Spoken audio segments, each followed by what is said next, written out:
Dik li kellha tkun ġurnata ta' btala fit-toroq pittoreski li taf toffri l-gżira ġara tagħna ta' Sqallija spiċċat b'esperjenza kera ta' maltemp qawwi u toroq kollha merqin minħabba qarar. Dan huwa kliem Patrick Camilleri, Malti li bħalissa jinsab maqbud ħanut fi Sqallija wara li qabdet xi taqliel u sakemm konnet nitkellmu miegħu għadha ma waqfitx. Il-maltempata qed titqies mill-awtoritajiet Sqallin bħala waħda perikoluża ferm. Fil-fatt dawn appellaw lill-pubbliku sabiex b'mod immedjat isib kemm x'imkien.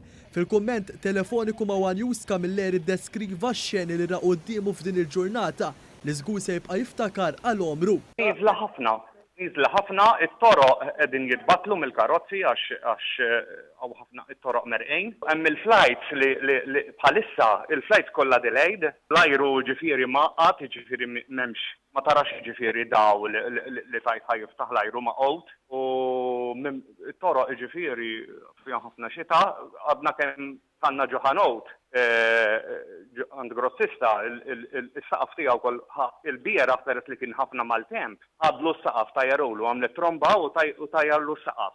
U xemmornandu ġifieri kull imkien bramel għax qed jidħollu l-ilma issa. Mhijiex tabiħa s-sitwazzjoni.